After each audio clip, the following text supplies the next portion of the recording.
এই ভিডিওর মূল আলোচনার বিষয়বস্তু হবে সেটা হচ্ছে নামাজ, বিশেষ করে 5 ওয়াক্ত নামাজ।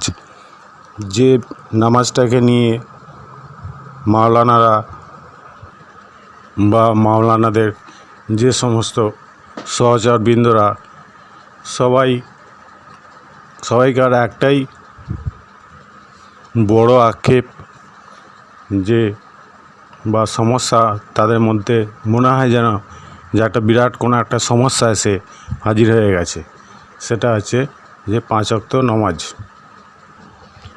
আমাদের এই সত্য সমাজের মানুষেরাও চায় যে পাড়া প্রতিবেশী সব মানুষ বন্ধু বান্ধবের সঙ্গে দুটো দেখাশোনা হয়, দেখা হলো দুটো কথাবার্তা বলবে, কিন্তু কথা বলা তো দূরের কথা, দেখলেও যেন আমাদের এই সত্য সমাজের লোকেরা মুখ ঘুরিয়ে অন্যদিকে সরে যাওয়ার চেষ্টা করে। সেটা কিসের জন্য? যে পাছে ধরে জিজ্ঞাসাবাদ করে না, যে কথায় কথায় সব কথা বলবে, কিন্তু লাস্টে সেই বলবে সব তো ঠিক আছে ভাই, কিন্তু নামাজটা কেন পড়ছো না? নামাজ না পড়লে যেন মনে হয় ওদের যেন খুব একটা বিরাট কষ্টদায়ক হয়ে পড়ে। তো সেই জন্য যখনই সত্য সমাজের লোকেরা যখনই কোনো ব্যক্তির সঙ্গে বাইরে লাওয়াল হাদিসের লোকের সঙ্গে যখনই সাক্ষাৎ হয়, তখনই একটাই সমস্যার কথা নিয়ে তারা এসে তাকে বলে যে নামাজটা কেন পড়ছো না। কিন্তু মেন বিষয় হচ্ছে যে নামাজটা নয়, নামাজকে অত ছোট করে বলা যায় না। নামাজ হচ্ছে এমনই একটা বৃহৎ, যেটা বলেও শেষ করা যায় না ভাষা দিয়ে। সেটা হচ্ছে আল্লাহর প্রজ্ঞা, সেটাকে অনুধাবন করা। আল্লাহর কোরআনের মধ্যে যে প্রজ্ঞা দিয়েছেন, আল্লাহ হচ্ছেন প্রজ্ঞাময়, মহাপ্রজ্ঞাময়। সেই প্রজ্ঞা কোরআনের মধ্যে যেটা দিয়েছেন সেটা নত মস্তিষ্কে অনুধাবন করা বা সেটাকে বুঝে নিয়ে সেই অনুযায়ী কাজ করা। আপনি ওদেরকে যতই কোরআনের শিক্ষা দিন, যত ভালোভাবেই যত সুন্দরভাবেই সব কথা শুনবে, সব কথা মানবে, বুঝবে, কিন্তু লাস্টে সেই একটাই কথা যে ভাই নামাজটা তাহলে কেন পড়ছো না? কিন্তু সঠিকভাবে দেখতে গেলে যেটাকে ওরা নামাজ বলছে সেটা কোথা থেকে এসেছে? যেটাকে ওরা 5 ওয়াক্তে পাবন্দি নামাজ, অর্থাৎ 5 ওয়াক্ত নামাজ, সেই নামাজটা কোথা থেকে এসেছে? বা নামাজের বিভিন্ন অঙ্গভঙ্গি এইগুলো বা তসবিহ সব কিছু আল্লাহ তো বলছে আমি সমস্ত প্রাণীকে তসবিহ করা শিখিয়েছি এবং তারা জানে এবং তাদের কাছে সেটা শেখাতে হয় না। আর প্রত্যেকটা প্রাণী আল্লাহকে তসবিহ করে, এমনকি বস্তুও আল্লাহকে সেজদা করে আর তসবিহও করে। কিন্তু যেটাকে নামাজ নিয়ে পড়ে আছে উমড়ে ওরা, আর দেখলি এদেরকারে যেন একটা নিকৃষ্ট নজরে দেখে, যেন একটা নিকৃষ্ট জন্তুর থেকেও খারাপ নজরে দেখে সেটা, আর দেখে এবং ভাবে আর বলেও। কিন্তু অ্যাকচুয়ালি নামাজটা এসেছে লাওয়াল হাদিস থেকে। সেটা হচ্ছে আল্লাহ ছাড়া যে হাদিস বানিয়েছে, যেগুলো শয়তানেরা বানিয়েছে, সে হাদিস থেকে এসছে।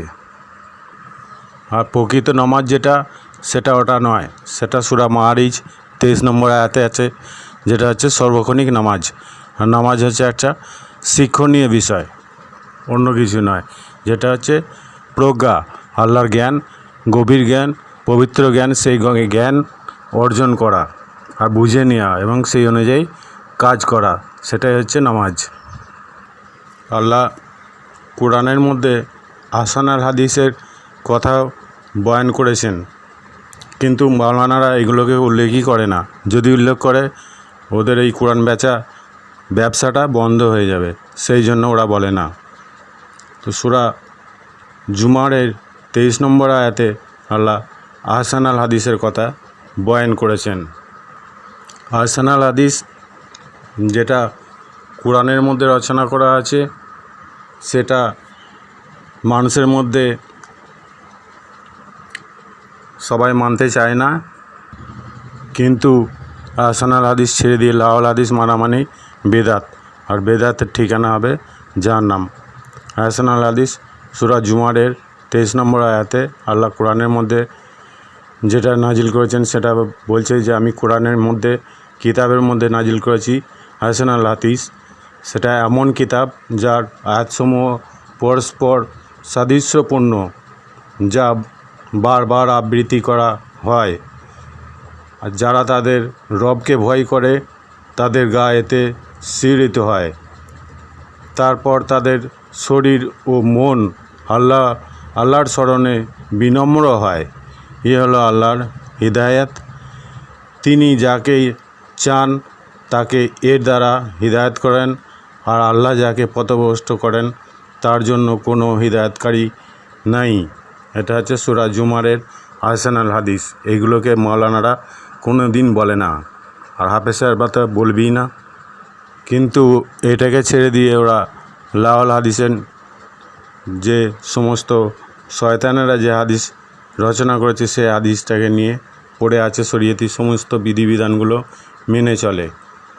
সেই লাওয়াল হাদিসটা সূরা লোকমান 6 নম্বর আয়াতে, সূরা লোকমানের 6 নম্বর আয়াতে আল্লাহ বলছেন যে মানুষের মধ্যে এমন মানুষও আছে যারা অজ্ঞাতবশত লাওয়াল হাদিস ক্রয় করে আল্লাহর পথ থেকে মানুষকে পথভ্রষ্ট করার উদ্দেশ্যে, এবং আল্লাহর পথকে নিয়ে হাসি ঠাট্টা তামাশা করে। তাদের জন্য রয়েছে অবমাননাকর শাস্তি আর লাঞ্ছনাকর আজাব। এটা হচ্ছে সূরা লোকমানের 6 নম্বর আয়াতে লাওয়াল হাদিসের কথা। খুবই জঘন্য কথা আল্লাহ জেনে শুনি রচনা করে রেখেছেন। আর এই মাদ্রাসার আলেমগুলো, এইগুলোকে তো আল্লাহ ডাইরেক্ট গাধার উপমা দিয়েছেন, অর্থাৎ গাধার উদাহরণ দিয়ে রচনা করে বলে দিয়েছেন। সেটাও কোরআনের মধ্যে আছে, আমি আমার নিজের লেখা থেকে বলছি না, এটা কোরআনের আয়াত। 62 নম্বর সূরা জুমুয়া, 62 নম্বর সূরার জুমুয়ার 5 নম্বর আয়াতে বলছে যাদেরকে তওরাত দেওয়া হয়েছিল কিন্তু পরে তারা যথার্থভাবে অনুসরণ করেনি, তাদের উপমা হচ্ছে কিতাব বহনকারী গাধা। এই বই বহন করে কিন্তু তা থেকে আলোকিত হতে পারে না। কতই নিকৃষ্ট সেই সম্প্রদায় যারা আল্লাহর সত্যবাণীকে প্রত্যাখ্যান করে। আল্লাহ দুরাচারীদের সৎপথে পরিচালিত করবেন না। আল্লাহ এই দুরাচারীদের সৎপথে, এই গাধাগুলোকে সৎপথে পরিচালনা করবেন না। আর এরা চিল্লে ওয়াজ মেহফিলে গাধার মতো শব্দ করে আওয়াজ করে যে ওয়াজ নসিহত করে মানুষকে থ্রেট দেয়, সেইগুলো আল্লাহ বলেছেন কোরআনের মধ্যে যে এটা অতি নিকৃষ্ট স্বর। সূরা লোকমান 31 নম্বর সূরায় আল্লাহ বলছে চলাফেরায় সংযত ভাব অবলম্বন করো এবং কণ্ঠস্বর নিচু করো। স্বরের মধ্যে নিশ্চয়ই গাধার স্বর সর্বাপেক্ষা শ্রুতিকটু, অর্থাৎ অপ্রীতিকর। তাহলে এটা 19 নম্বর আয়াতে সূরা লোকমানে। কিন্তু মাওলানারা এত দাম্ভিকতার সঙ্গে এত জোর দিয়ে বলে যেটা একদম জঘন্য অপ্রীতিকর ঘটনা, শ্রুতিকটুর। তো এইগুলো থেকে আল্লাহ নিষেধ করছে। আর এই শয়তানেরা বলেছে যে আমরাও খুব শীঘ্র কোরআন নাজিল করে দেখাবো যেভাবে আল্লাহ রচনা করেছেন। আনাম সূরার 93 নম্বর আয়াতেও এই কথা বলেছে। এই শয়তানগুলো বলেছে যে আমরা শীঘ্র নাজিল করে দেখাবো যেমন আল্লাহ নাজিল করেছে। সেই জন্য আল্লাহ সূরা বাকারার 79 নম্বর আয়াতে বলছে যে অতএব তাদের জন্য আফসোস যারা নিজ হাতে গ্রন্থ লেখে এবং বলে এটা আল্লাহর পক্ষ থেকে অবতীর্ণ, যাতে এর বিনিময়ে সামান্য অর্থ গ্রহণ করতে পারে। অতএব তাদের প্রতি আক্ষেপ তাদের হাতের লেখার জন্য এবং তাদের প্রতি আক্ষেপ তাদের উপার্জনের জন্য। আবার খুতবা বা ওয়াজ মেহফিলের সময় এমনভাবে বিকৃত উচ্চারণে জিভ বাঁকিয়ে এমনভাবে মুখ বাঁকিয়ে বলবে যেটা লাওয়াল হাদিস থেকে বলছে, কিন্তু মানুষ সবাই নিঝুম হয়ে শুনবে এবং ভাববে যেন এটা কোরআন থেকেই, আল্লাহর কোরআন থেকেই রচনা করেছে। এটাও আল্লাহ বলে দিয়েছেন সূরা আলে ইমরান ৭৮ নম্বর আয়াতে, বলছেন যে আর তাদের মধ্যে একদল রয়েছে যারা বিকৃত উচ্চারণে মুখ বাঁকিয়ে কিতাব পাঠ করে, যাতে তোমরা মনে করো যে তার কিতাব থেকেই পাঠ করছে, অথচ তারা যা আবৃত্তি করছে তা আদৌ কিতাব নয়। এবং তারা বলে যে এসব কথা আল্লাহর তরফ থেকে আগত, অথচ এসব আল্লাহর তরফ থেকে প্রেরিত নয়।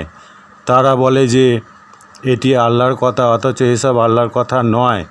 আর তারা জেনে শুনে আল্লাহর নামে মিথ্যা বদনাম দিচ্ছে। এটাও বলে যে ওই হয়েছে একটা ব্যক্তির প্রতি, কোনো একটা ব্যক্তি, আমি নাম বলছি না, তার প্রতি ওই প্রতাদেশ হওয়ার পর এই হাদিসগুলো নাজিল হয়েছে। যেভাবে কোরআন নাজিল হয়েছে ওইভাবেই নাজিল হয়েছে, কিন্তু ওটা আদৌ ঠিক নয়। সেটাও আল্লাহ কোরআনের মধ্যে রচনা করে দিয়েছেন। আগে থেকে আল্লাহ জানতেন যে আমার কোরআনকে এরাও রচনা করবে শয়তানগুলো, তো সেই জন্য বলে দিয়েছে। কিন্তু অন্য জায়গায় বলছে যে সব মানুষ এবং সমস্ত এলাকাকে একসঙ্গে করলেও একটা ছোট্ট সূরা রচনা করতে পারবেন না। আমি পরে বলছি এটা, কিন্তু এই যে রচনা করেছে তার কথাই বলছি।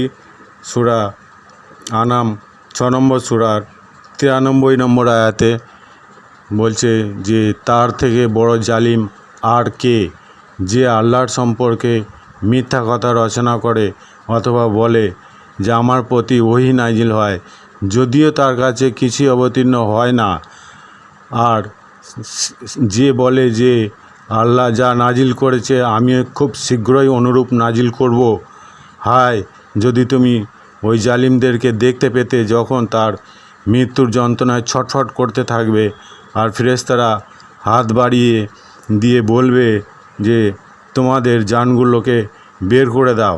তাহলে তোমাদের জানগুলোকে বের করে দেয়, এখানে বহু বচন উচ্চারণ করেছে। যারা লাওয়াল হাদিস রচনা করেছে তাদের এখানে বলছে যে তোমাদের জানগুলোকে বের করে দাও, আজ তোমাদের অবমাননাকর আযাব দেয়া হবে, যেহেতু তোমরা আল্লাহ সম্পর্কে এমন কথা বলতে যা প্রকৃত সত্য নয়, আর তার নিদর্শনগুলোর ব্যাপারেও অধ্যতা প্রদর্শন করতে। তাহলে এখানে যে বলে যে আমার ওপরে ওহী নাজিল হয় সে হচ্ছে মিথ্যুক, আর শুধু মিথ্যুকও নয়, সে হচ্ছে জালিম অর্থাৎ অত্যাচারী। তাহলে সেই অত্যাচারীটাকে আবার অত্যাচারীদেরকে আবার সবাই মেনে চলছে, অর্থাৎ শরীয়তি সমস্ত বিধানগুলো তাকেই মেনে চলে, আল্লাহর আহসানাল হাদিস ছেড়ে দিয়ে লাওয়াল হাদিসগুলোকে মেনে চলে। তাহলে আল্লাহ এখানে বলে দিয়েছেন যে মানুষ পৃথিবীতে কোনো মানুষই আল্লাহ ছাড়া এই কোরআন রচনা করতে পারবে না। সেটা কোথায় বলছে? সূরা বাকারা 23 থেকে 24-এর মধ্যে।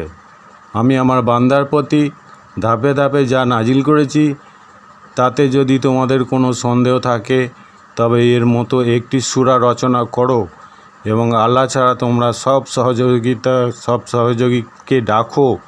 যদি তোমরা সত্যবাদী হও তাহলে একটি সূরা এনে দেখাও, আর যদি তা না পারো এবং তা তোমরা কখনই পারবে না, তাহলে সচেতন হও জাহান্নামের আগুন সম্পর্কে, যার জ্বালানি হবে মানুষ ও পাথর।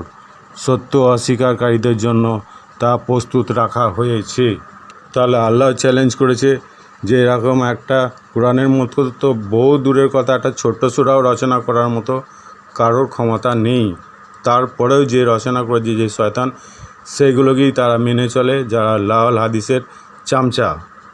সেই জন্য আল্লাহ কিয়ামত সূরা 16 থেকে 17 নম্বর আয়াতে বলে দিয়েছেন যে হৃদয়ঙ্গম করার অর্থাৎ হৃদয়ের মধ্যে স্থান দেওয়ার দায়িত্ব সেটা হচ্ছে আমার।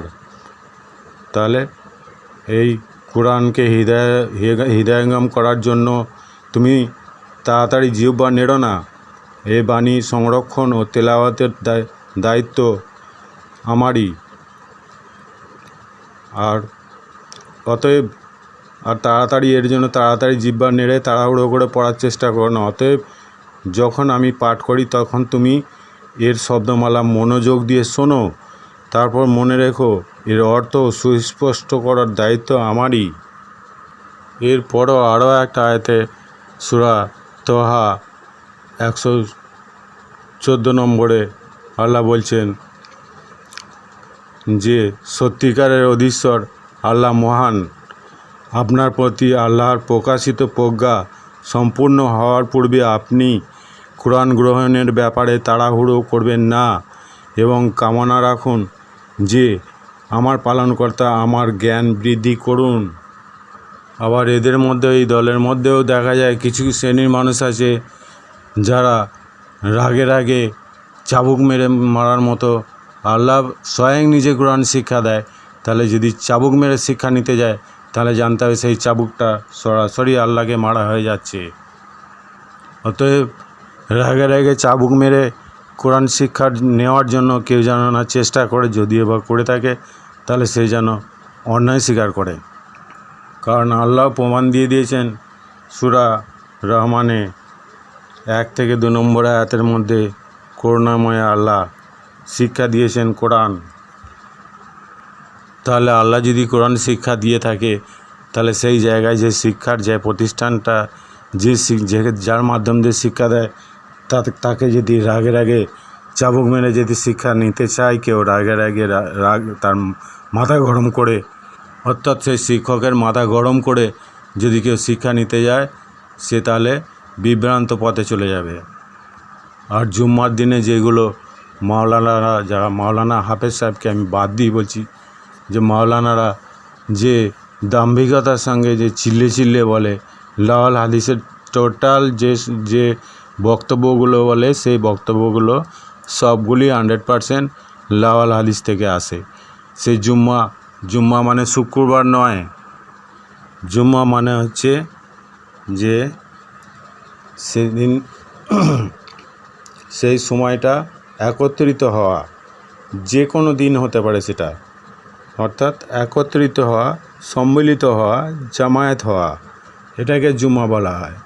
তাহলে যে কোনো একটা দিন ঠিক করে Sunday, Monday, Tuesday, Wednesday, Thursday, Friday, Saturday, যেদিনই হোক, শুধু ফ্রাইডে বলে নয়, যে কোনো দিনে সে একত্রিত হবে, সবাইকে একত্রিত করে সবাইকার মতামত নিয়ে এবং সম্মিলিত হয়ে জমায়েত হয়ে তখন সে মানে আহসানুল হাদিস থেকে শুধুমাত্র শিক্ষা দেবে। এটাই হচ্ছে জুম্মা পুরোপুরি। আর বাকি এই যে জুম্মাগুলো করে এই জুম্মাটা একদমই বেদাত। আমি বলে দিচ্ছি গ্যারান্টি সহকারে 100% এটা লাওয়াল হাদিস থেকে বলে, ওদের এটা ব্যবসা, বিজনেস, এটা হচ্ছে ধর্ম বিক্রি করা ব্যবসা, অর্থাৎ লাওয়াল হাদিস বিক্রি করা ব্যবসা। আল্লাহর ধর্মের নাম দিয়ে, আল্লাহর ধর্মের দোহাই দিয়ে ওরা ইবলিসের ধর্মকে, লাওয়াল হাদিসের ধর্মকে ব্যবসা করে চালিয়ে যাচ্ছে। শুক্রবারে যেটা দুপুরের সময় যে নামাজটা হয় সেটাকে জুম্মা বলে, কিন্তু ওটা জুম্মা নয়। আমি আমার সংক্ষিপ্ত ভিডিওর বিবরণ এখানেই শেষ করছি। আল্লাহ সবাইকে সৎ পথে নিয়ে আসুক এই কামনা করে। আল্লাহ হাফিজ।